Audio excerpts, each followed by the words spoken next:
Every day I check to see if Fujifilm has released a new firmware for the X-H2S, and on November 12th, 2024, I was disappointed yet again. However, Fujifilm did announce something that I was not expecting, and that is the development of its first filmmaking camera, the GFX Eterna. So I wanted to just quickly talk about this announcement and not get too into the weeds. There's not a lot of information that was released today, but it seems as though people will be able to see this camera in person. If not, you get some hands-on with it at the comprehensive media event Interbe 2024, which starts tomorrow and runs through the 15th. So I'd imagine we probably know a little bit more about this camera, what it has and doesn't have, as soon as tomorrow. What we do know is that the Fujifilm GFX Eterna is essentially a box-style, cinema-style camera based around the GFX 100 Mark II. Using the same sensor, the 102 megapixel CMOS 2 HS and the X Processor 5. There are two images of the camera, one from the front showcasing that magnificent large sensor and one from the side of the camera. There are two dials, one large dial on the front of the camera, which, again, I don't know what it is, but hopefully it is a dial to control some kind of internal ND system, variable electronic. I don't know. But again, we'll see all this stuff probably pretty soon here. But I wanted to talk a little bit about what this means for Fujifilm going forward. In 2024, there's been so much unhappiness with Fujifilm surrounding the performance of its autofocus. And I think you can kind of break things down into two camps of people, at the risk of simplifying things too much. But in one camp, people say they wish Fujifilm would just focus on photography. That was sort of their bread and butter. How they got into the mirrorless system was making really cool photo cameras. And the more it has sort of developed video features, perhaps it's watering down its brand or the capabilities of the cameras to the detriment of the photo side. Maybe Fujifilm just doesn't have enough resources to focus on both. And my response to that, and I said this in a previous video, is if you have continuous autofocus that works well in video, then you've got continuous autofocus that's going to work well in photography. And maybe I could be wrong, but that's how I view it. So I don't necessarily think if Fujifilm is devoting limited resources to developing continuous autofocus for video, that it's going to make it worse for photo. I think it'll just be good for everybody. And the second part of that is, prior to getting into mirrorless cameras, Fujifilm throughout its history has been a company that has made products and catered to the motion picture industry.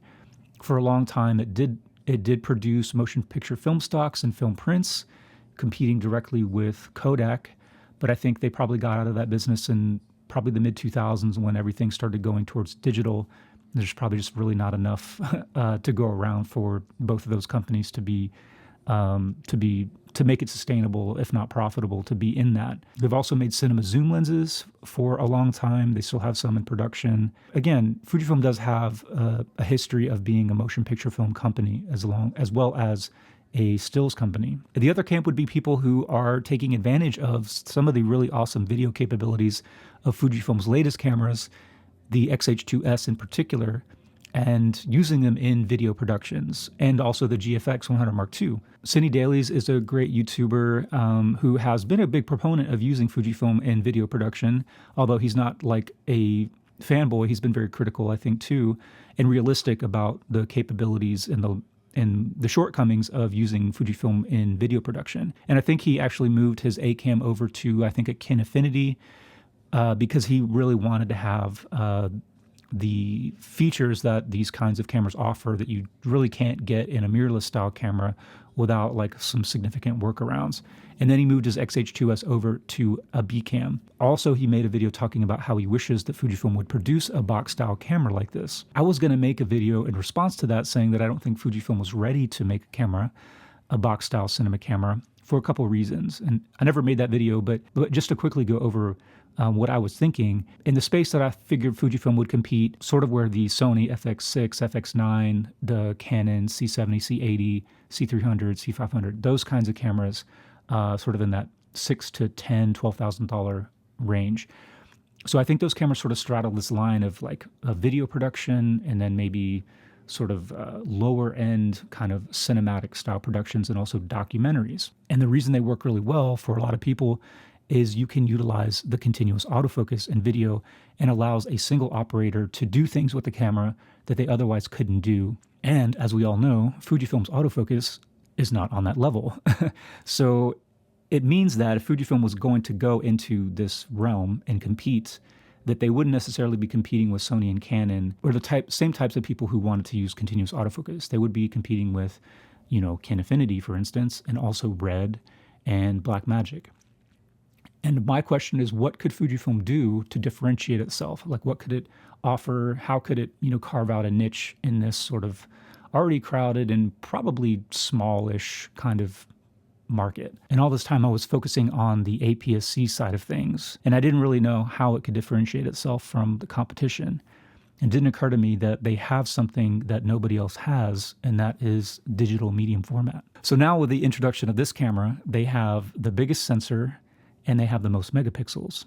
I don't necessarily think the megapixels are that important, but the size of the sensor is certainly something that nobody else can offer or offers at this point. But of course, the size of that sensor and the current level of processing that goes along with it does have some significant downsides when it comes to video production or shooting video and how that competes with full frame and APS-C size sensors. So I will be interested to see if, aside from the physical features that are on this style of camera, if Fujifilm was able to offer anything in terms of the image processing and the image capabilities in this camera that you can't do on the GFX 100 Mark II.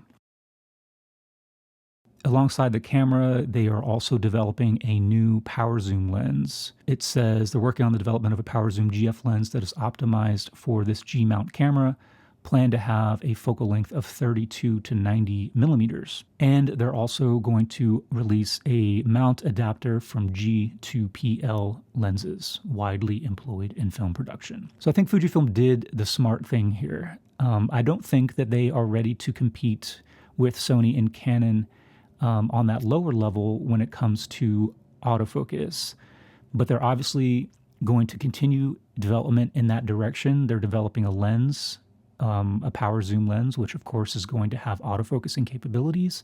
And they're releasing new firmware for the XH2S, XH2, and the GFX 100 Mark II, which is supposed to improve the continuous autofocus for video. So they're obviously moving in that direction. So I think this pretty much puts to bed the idea that Fujifilm is going to not focus on video and cinema moving forward. But hopefully this means that they do have the resources, the knowledge, etc., to get their autofocus squared away and in a form that is actually usable and can compete with the likes of Sony and Canon.